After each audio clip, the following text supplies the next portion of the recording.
Les invito entonces a leer, a continuar con Filipenses capítulo 1 y vamos a leer desde el verso 22, capítulo 1, verso 22. Aunque ya consideramos el verso 22 y 23, para interiorizarnos del contexto, vamos a leer desde el 22. Más si el vivir en la carne, dice el apóstol Pablo, resulta para mí en beneficio de la obra, no sé entonces qué escoger. Porque de ambas cosas estoy puesto en estrecho, teniendo deseo de partir y estar con Cristo, lo cual es muchísimo mejor. Pero quedar en la carne es más necesario por causa de vosotros. Y confiado en esto, sé que quedaré, que aún permaneceré con todos vosotros para vuestro provecho y gozo de la fe, para que abunde vuestra gloria de mí en Cristo Jesús, por mi presencia otra vez entre vosotros. Solamente que os comportéis como es digno del Evangelio de Cristo, para que sea que vaya a veros o que esté ausente, oiga de vosotros que estáis firmes en un mismo espíritu, combatiendo unánimes por la fe del Evangelio, y en nada intimidados por los que se oponen, que para ellos ciertamente es indicio de perdición, mas para vosotros de salvación, y esto de Dios, porque a vosotros os es concedido a causa de Cristo, no solo que creáis en Él, sino que también padezcáis por Él, teniendo el mismo conflicto que habéis visto en mí y ahora oís que hay en mí.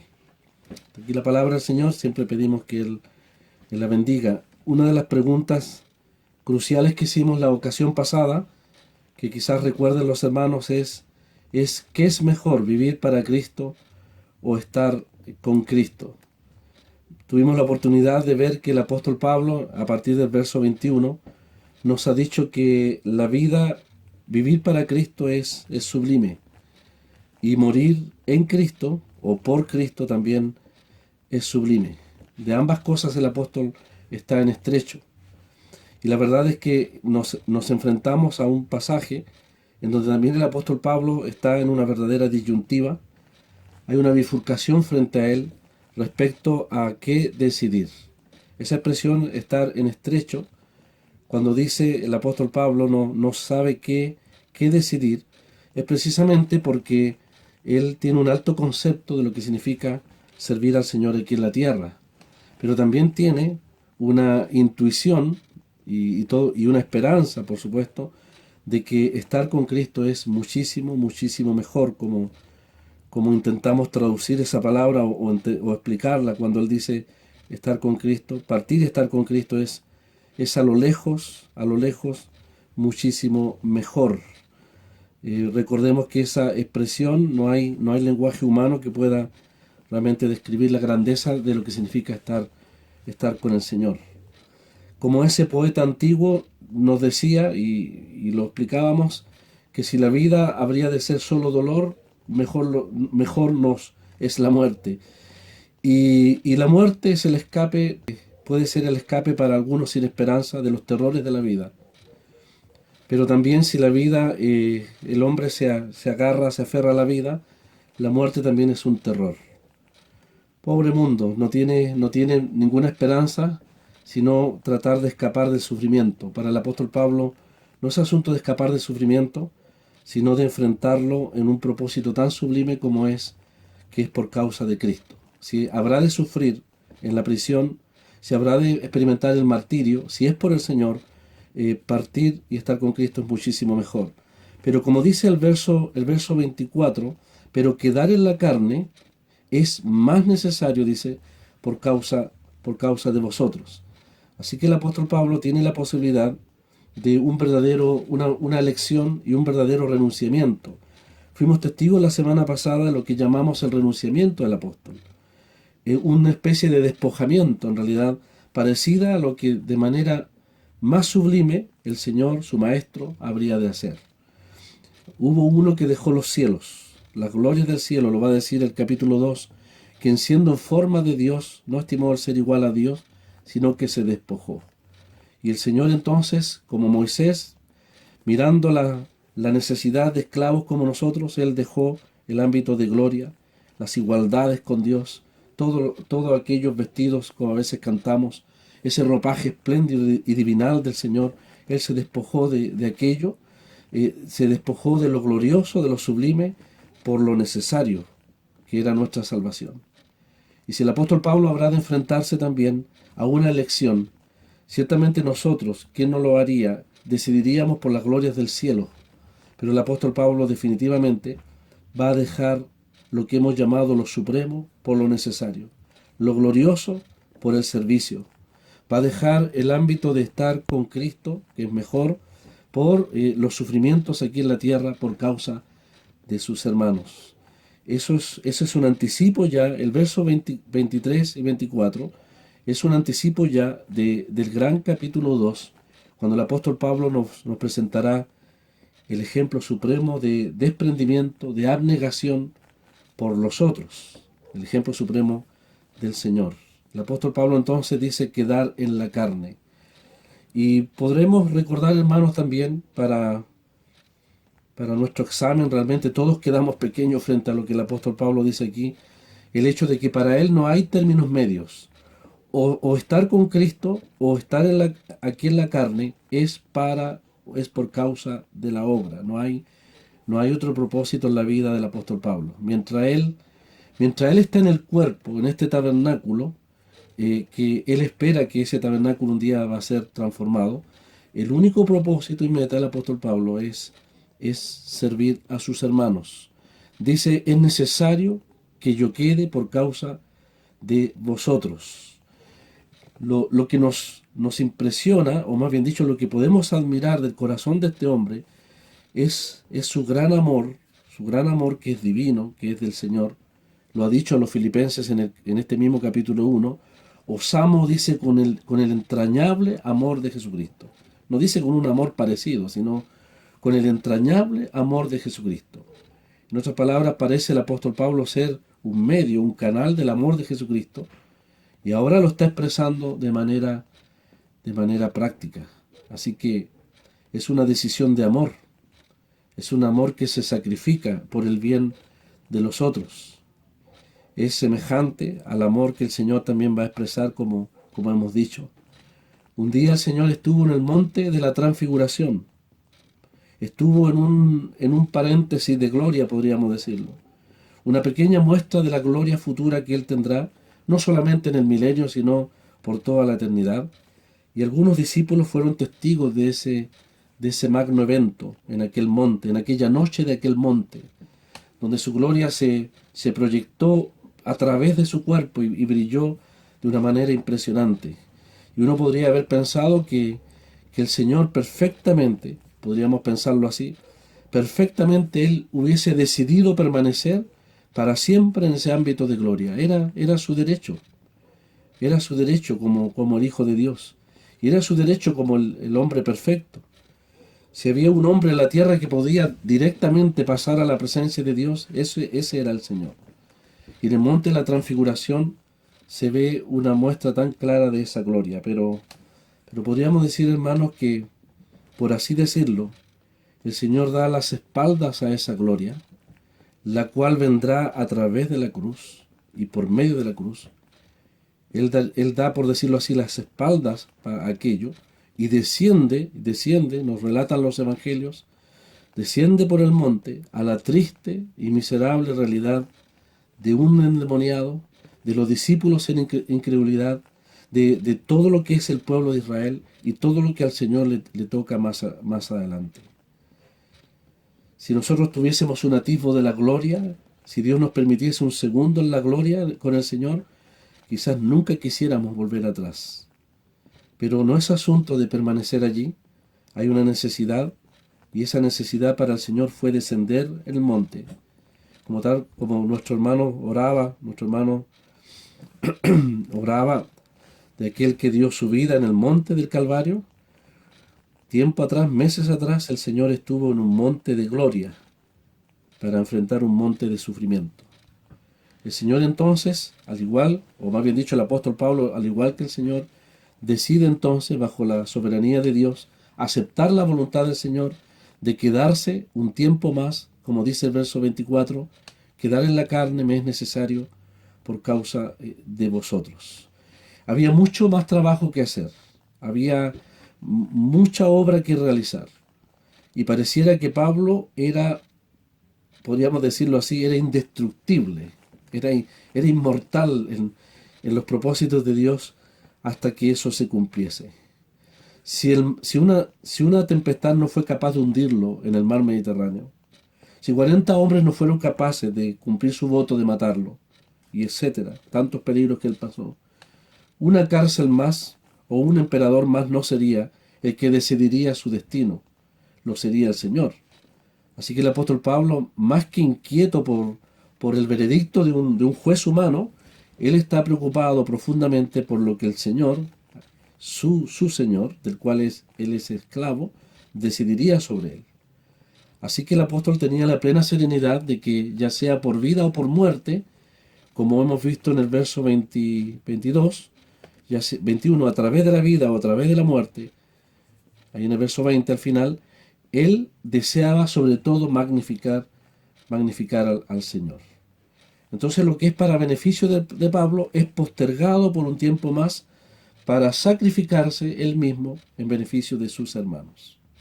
Vuelvo a decir entonces, va a dejar lo supremo por lo necesario. Y lo necesario en estos momentos es nada menos que, no solamente como oraba nuestro hermano don Juan, la apremiante necesidad de predicar el Evangelio a los inconversos, también podríamos decir que hay una necesidad, sobre todo aquellos hermanos que tienen un corazón de pastor, un corazón de sobreveedor, en el sentido de servicio, de sacrificarse por sus hermanos. La necesidad más grande ahora es la iglesia, son los hermanos, es el pueblo de Dios. Y en ese sentido, como el apóstol, todo aquel que ha dispuesto ocupar su vida, como dice aquí Filipenses, ya sea Pablo y Timoteo, que eran siervos, ya sea los obispos o sobrevedores, como dice el verso 1, o los diáconos también, como dice el verso 1, todos estos hombres en la iglesia de Filipos tenían algo en común, que al igual que el apóstol Pablo habían determinado dedicar sus vidas a lo más importante, quedar aquí en la tierra, si podríamos decirlo así. La razón por la cual Cristo nos tiene aquí en la tierra es para ese propósito sublime, que es su pueblo, su iglesia. Y Pablo entonces presenta ese propósito tan alto. En el verso 25 dice, y confiado en esto sé que quedaré.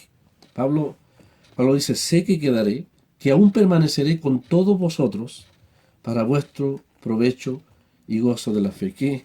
¿Cómo debe haber sido la reacción de los hermanos en Filipo cuando escucharon esta verdadera buena nueva de parte del apóstol Pablo y de parte de Dios, de que el Señor le concedería un tiempo más solamente y exclusivamente para el beneficio de ellos? Podríamos pensar entonces cómo los filipenses realmente no solamente apreciarían a este hombre de Dios, le amarían en el Señor, y cómo reconocerían el valor de su ministerio, de su servicio entre ellos. Dios mismo está concediendo un tiempo más a este instrumento para ellos, Dios, lo voy a decir en términos coloquiales, ellos se pueden dar el lujo de que Dios les permita un tiempo más un instrumento para beneficio solamente de ellos. Es una pena cuando nosotros no apreciamos, no valoramos el sacrificio de otros por nosotros, no solamente los antiguos, sino en estos tiempos de aquellos que se sacrifican para nuestro bien espiritual. Pablo entonces tiene la plena confianza de que el Señor le dejará un tiempo más. Esta expresión, sé que quedaré, es una expresión realmente de convicción profunda. Aquí hay una absoluta seguridad del apóstol Pablo. Pareciera que el apóstol, y lo digo con mucho cuidado, puede que me equivoque, hermanos, para eso se puede corregir, ¿no es cierto? No hay problema. Pareciera ser que el apóstol se introduce en la misma mente de Dios para entender y conocer los planes de Dios para con él. Él sabe que en la mente de Dios está la necesidad de que permanezca un tiempo más para alentar, para instruir, para consolar a los santos. Entonces esta palabra sé es una palabra que habla de una convicción, es una palabra que habla de una intuición que uno solamente puede obtener en la presencia del Señor. Hay, hay cosas que el Señor manifiesta, revela, si podríamos decirlo así, da a conocer al corazón del creyente en la intimidad de la comunión con el Señor. Por ejemplo, el escritor, el hermano MacDonald, cuando se le pregunta cómo Pablo sabía esto, sugiere lo siguiente. Me gusta lo que dice él. Dice, creemos que Pablo vivía tan cerca del Señor que el Espíritu Santo podía comunicar este conocimiento especialmente a él. Entonces, dice el Salmo, el secreto de Jehová es para con los que le temen. Los que moran en la íntima comunión con el Señor, en la meditación de su palabra, en la búsqueda de su voluntad, oyen, dice este escritor, dicen los secretos, esos secretos que quedan ahogados por el ruido, la precipitación y el ajetreo de la vida en que nosotros vivimos. El apóstol Pablo entonces estaba en el secreto del Señor. Y aunque él tenía un don especial, que es el don de ciencia, un don que ya no existe, que ya no, porque tenemos la palabra de Dios completa, la ciencia acabará, dice 1 Corintios 13, tenía esa capacidad de entender los propósitos de Dios que el Señor le revelaba específicamente. Puede ser que esté haciendo uso de aquello, pero también podríamos entenderlo como simplemente la búsqueda de la comunión con el Señor y la seguridad, esa paz que el Señor da en determinadas situaciones en nuestra alma, cuando nos enfrentamos a grandes decisiones o cuando buscamos en el Señor entender lo que está pasando.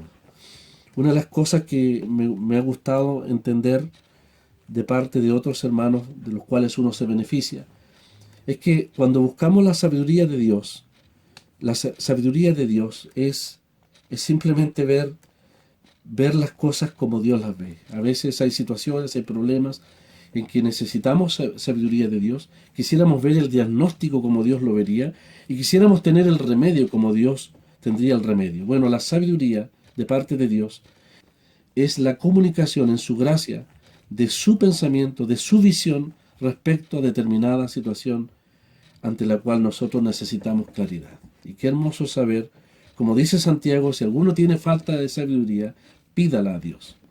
Y Dios puede hacernos ver en cualquier ámbito donde no hay una mención explícita de la palabra de Dios, donde necesitamos sabiduría o discernimiento, Dios en su gracia concede mostrarnos la manera en que Él ve las cosas. Y por lo tanto, si tenemos un buen diagnóstico, podremos tener también un buen remedio. No hay duda que Pablo sabía por revelación o por insinuación o por manifestación, ya sea del Espíritu o directamente del Señor, de que le era necesario permanecer un tiempo más. Hay ocasiones muy específicas donde el Señor habló directamente, se presentó al Señor para animarle, por ejemplo en Corinto y en otros lugares más.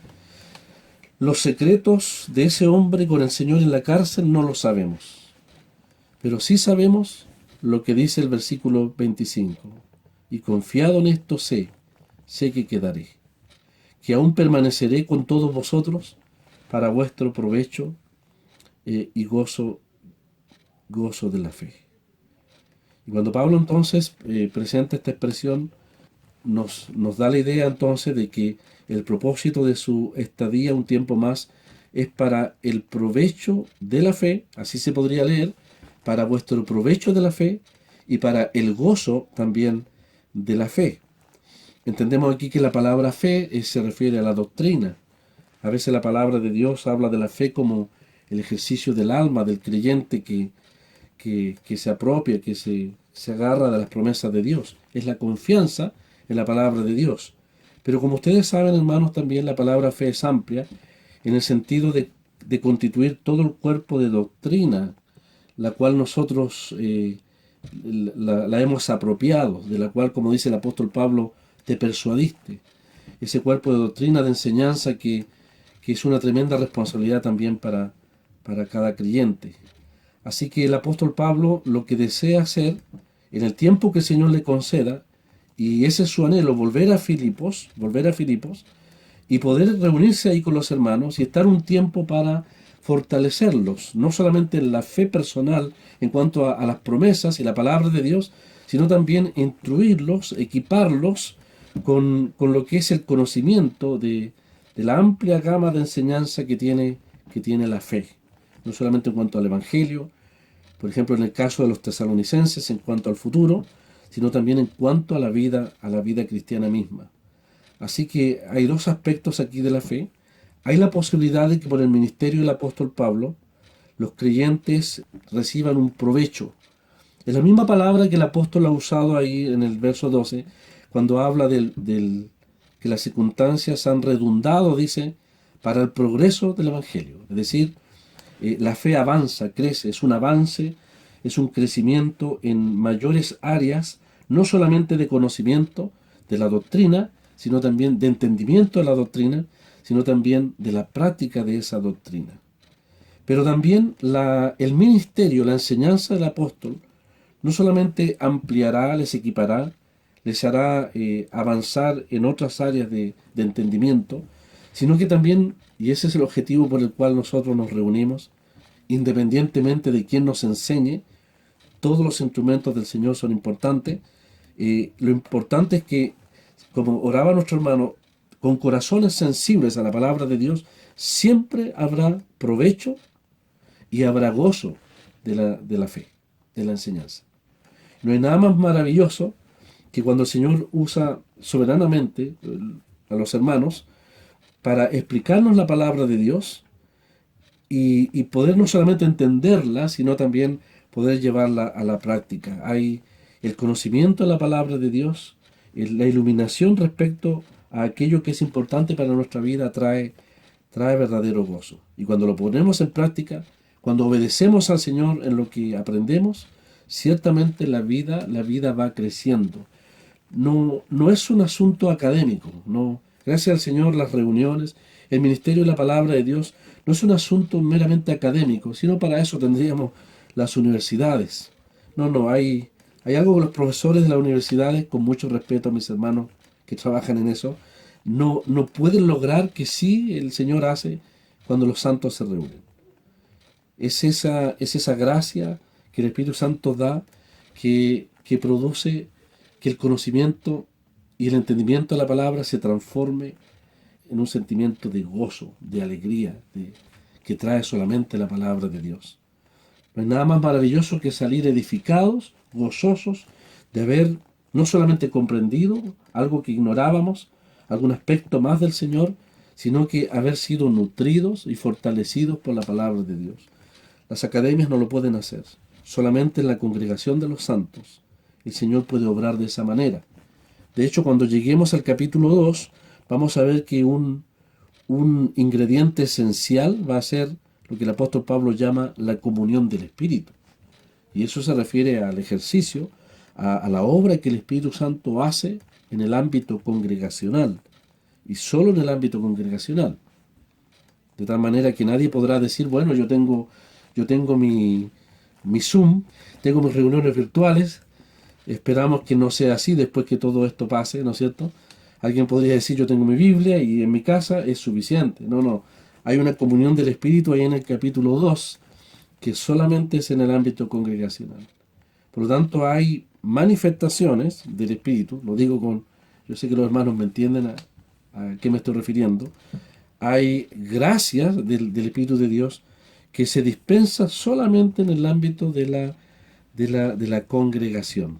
Es una pérdida lamentable cuando el creyente asume la mala costumbre de no congregarse. Entonces el apóstol Pablo tiene en vista el ministerio y el provecho que solamente la palabra de Dios puede traer sobre el corazón de los creyentes. En el verso 26 dice, para que abunde vuestra gloria de mí en Cristo Jesús, por mi presencia otra vez entre vosotros. Por mi presencia dice otra vez entre vosotros. Entonces Pablo quería, en este verso, lo que Pablo quiere mostrarnos a los filipenses, es que la presencia entre ellos tendría como resultado un tremendo regocijo en Cristo.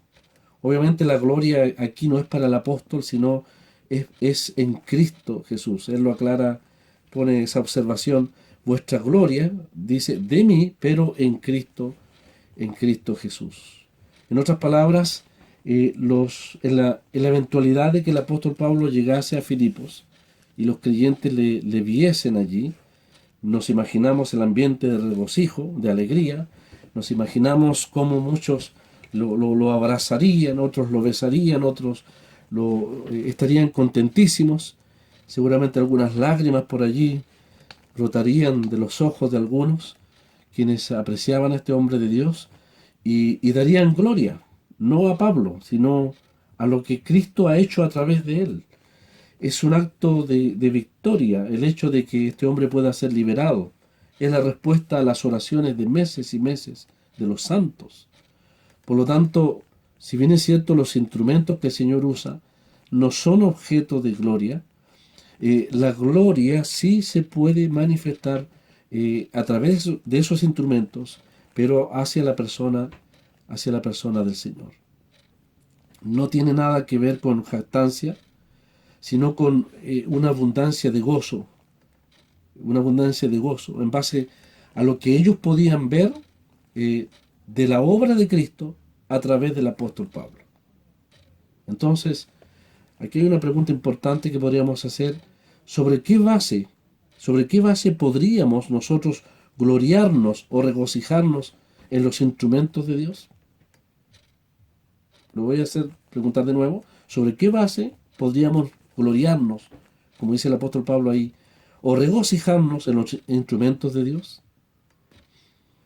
Solamente sobre la base de lo que Cristo puede hacer a través de ellos, como débiles y mortales instrumentos.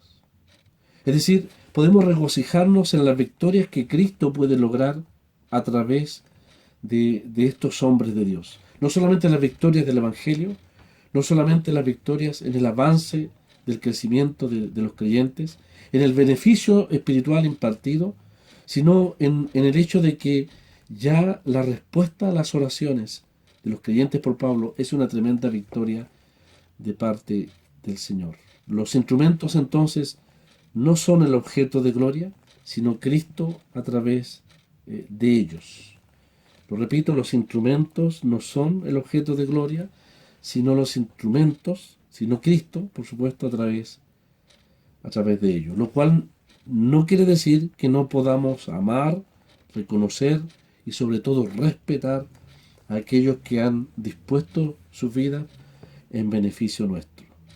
Ser agradecido nos enseña la Escritura, y la carta a los Hebreos también nos enseña que debemos recordar, respetar la memoria y el sacrificio, el esfuerzo de aquellos que en otro tiempo también se preocuparon por nuestra vida espiritual.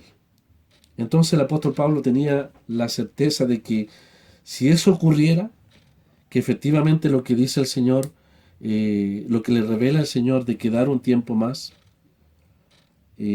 nos imaginamos que Pablo llegaría como Pedro cuando llegó a la casa de Juan Marcos, o de María, de Juan Marcos, y cómo con tanto gozo Rode le cerró la puerta prácticamente en las narices por el gozo, por lo impresionante de la liberación de Pedro, y cómo la iglesia misma prácticamente no creyó en su shock tremendo de que la respuesta del Señor fuese tan rápida. Pero el ambiente fue hermosísimo. Claramente fue un ambiente de gloria, no para Pedro, sino para el Señor. Y parece que Pablo esperaba lo mismo. Era inevitable que realmente muchas acciones de gracia, gratitud, alabanza, subirían al cielo por la liberación de Pablo y también por el tiempo que él les concedía. Así que, al ser preservado por un tiempo, por una vida más larga de servicio aquí en la tierra, Los mismos filipenses se regocijarían y también el apóstol tendría una experiencia inolvidable de ese reencuentro con los hermanos. No hay seguridad, pero parece que después de su primer encarcelamiento, Pablo fue soltado por algunos años, algún tiempo, para después ser apresado de nuevo y ser martirizado, dar su vida, como dice ahí, magnificar a Cristo a través de la muerte. De esto entonces podemos desprender una lección para nosotros, que podamos nosotros ser instrumentos de bendición, podamos ser instrumentos por los cuales el Señor pueda ser realmente glorificado en las vidas a través de nosotros y en la vida también de otros hermanos. El verso 27 dice: solamente, yo sé que ya son 8:45, así que vamos a dejar solo este texto, pero dejar la idea para, si el Señor lo permite, para el próximo lunes. A partir del verso 27, el apóstol Pablo presenta lo que podríamos llamar, hermanos, la gran arenga de Pablo. Aquí está, del verso 27 al 30, está lo que podríamos llamar la gran arenga de Pablo, que quizás no la vamos a ver ahora, pero esperamos que el Señor nos conceda verla. Aquí estamos frente a un verdadero discurso del apóstol, de ánimo, para envalentonar, para provocar realmente, sacar el temor, para animar a los creyentes a enfrentar la ardua y a veces difícil, como los tiempos de aquellos, la ardua y difícil y dura tarea de predicar el Evangelio en medio de gran oposición. Nosotros tenemos grandes arengas. Yo me aprendí desde niño una arenga que ustedes la van a recordar. ¿Se acuerdan de esa arenga que dice: muchachos, la contienda es desigual? Nunca se ha arriado nuestra bandera delante del enemigo, y espero que esta no sea la ocasión de hacerlo. Si yo vivo, mis oficiales, si yo muero, dice, si yo vivo, esa bandera flameará en su lugar. Si yo muero, mis oficiales sabrán cumplir con su deber. Ese hombre, que lo conocemos, animó a una muchachada, es decir, a un grupo de jóvenes temerosos que habrían de enfrentarse a hombres de un barco mucho más grande que lo conocemos, de hombres mucho más experimentados en la guerra en alta mar.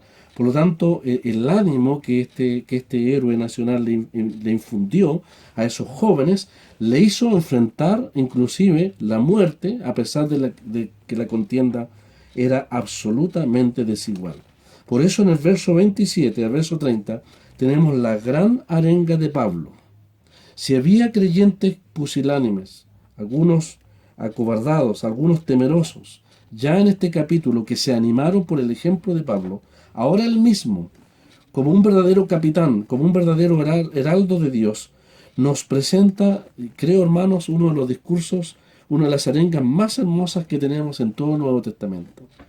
Miren las palabras, si me acompañan leyendo. Dice: me parece ver a un verdadero general frente a su tropa en el campo de batalla, en su caballo, recorriendo de principio a fin toda la falange, todo el ejército, animándoles a no atemorizarse, a no acobardarse frente al poder del enemigo.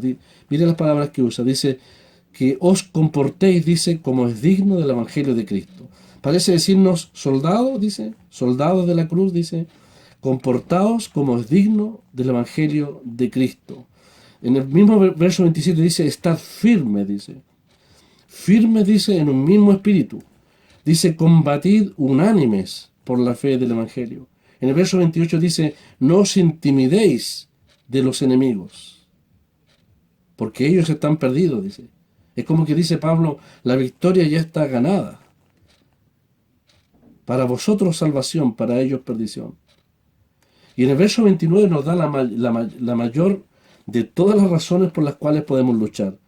Porque os es concedido, dice, vosotros como soldados tenéis el privilegio, se os ha concedido a causa de Cristo. Esta es la más grande motivación nuestra. No solo que creáis, sino que padezcáis por Él. Así que yo me imagino al apóstol Pablo, si él tuviese la misión de alentar a una tropa, a una falange de atemorizados soldados, creo que este discurso que el apóstol nos ha dejado en la dirección del Espíritu Santo envalentonaría al más pusilánime, al más temeroso, al más cobarde de todos los creyentes.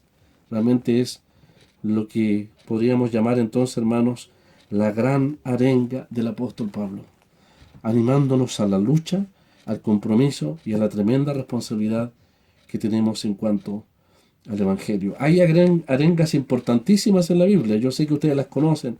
Por ejemplo, cuando Caleb les dice a un pueblo acobardado, les dice, Jehová está con nosotros, dice, su amparo les ha dejado a los gentiles, dice, vamos, dice, y los comeremos como a pan. Ahí había un heraldo arengando una nación que no escuchó las palabras valientes de Caleb. También Josué, cuando puso sus pies sobre el rey de Ai, llamó al pueblo a derrotar completamente en el poder de Dios a esos enemigos. Y ustedes conocen la arenga también de David frente a Goliat. Esa arenga la escuchó todo el campamento de Israel y también los filisteos. Tú vienes con lanza, dice, con escudo, mas yo vengo en el nombre de Jehová, dice. Y David entonces tiene la certeza, le dice, hoy Jehová entregará tu cuerpo a las aves del cielo, etcétera, etcétera, porque tú has ofendido a los escuadrones de Israel. ¿Quién es el que produce esta valentía? Claramente la hace el Espíritu Santo. En la medida que nosotros tengamos un corazón sumiso a cumplir la voluntad del Señor. Si nosotros tenemos un corazón sumiso y tenemos lo que el apóstol Pablo llama aquí la suministración, lo que Pablo ha llamado la suministración del Espíritu Santo, ningún creyente podría ser un cobarde. O más bien dicho, ningún creyente se dejaría dominar por el temor o el miedo de proclamar o dar testimonio del Señor. Pablo es tremendamente responsable, porque si él mismo en el verso 27 al 30 nos anima como un verdadero capitán, un sargento de tropa a la batalla, nosotros quisiéramos preguntar cómo va a actuar Pablo cuando efectivamente él tenga que enfrentar el examen final. No lo va a hacer en su propia fuerza. El Espíritu Santo, la suministración, la provisión, la dispensación del Espíritu Santo de valentía, de coraje, o como se habla en el caso de los apóstoles, de denuedo, el denuedo para poder proclamar la palabra, solamente podrá venir del Señor. Para eso entonces tenemos que confiar en su palabra. Vamos a dejar entonces este verso 27, porque ya hemos visto que del verso 1 al 11 somos hijos creyentes que estamos en una familia y tenemos un compromiso con la comunión del Evangelio. Hemos visto también que del verso 12 al verso 26 Pablo nos dice que todos los creyentes debemos ser siervos dispuestos a magnificar a Cristo, al Señor. Y ya desde el verso 27 al 30 claramente nos enfrentamos a la preciosa figura del soldado. Y aunque la palabra soldado no está aquí, claramente hemos visto que el comportarse como es digno, el estar firme en tu posición, el luchar unánimes, el combatir por la fe del Evangelio, el no intimidarse, no acobardarse, el entender el alto privilegio que tenemos de luchar por Cristo, y también el hecho de que se nos conceda, y esto es realmente glorioso, el alto privilegio de sufrir, porque nuestro capitán es tan grande, dice el apóstol, es tan grande la grandeza, valga la redundancia, del Señor, que sufrir por Él en la Escritura es claramente un privilegio. No sé si hay algún ejército en el mundo que piense que sufrir y morir sea un privilegio. Algunos jurarán por una bandera, algunos lo harán por patriotismo o compromiso, pero aquí es por amor a Jesucristo, y es también por el más alto concepto del privilegio que puede tener un soldado. Si un ejército no tiene una moral alta, fracasa desde el comienzo de la batalla. Pero el apóstol aquí, del verso 27 al 30, comunica en la conciencia de todos los creyentes, los soldados de Jesucristo, la más alta moral con la cual podemos enfrentar no solo la vida cristiana, la lucha como cristianos, sino también nuestro compromiso en el Evangelio.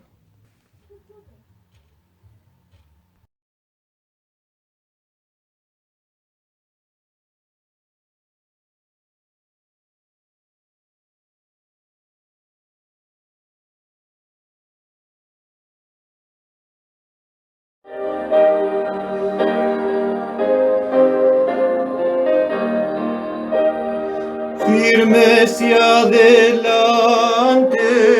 huestes de la fe, sin temor alguno, que Jesús nos ve, jefe soberano, Cristo al frente va, y la regia enseña, tremolando están, firmes y adelante, huestes de la fe, sin temor alguno, que Jesús nos ve. Muévese potente la iglesia de Dios, de los ya gloriosos marchamos en pos. Somos solo un cuerpo y uno es el Señor. Una la esperanza y uno nuestro amor.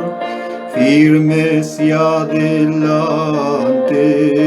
huestes de la fe, sin temor alguno, que Jesús nos ve. Tronos y coronas pueden perecer, de Jesús la iglesia constante ha de ser. Nada en contra suya prevalecerá, porque la promesa nunca faltará. Firmes y adelantes, huestes de la fe, sin temor alguno, que Jesús nos ve.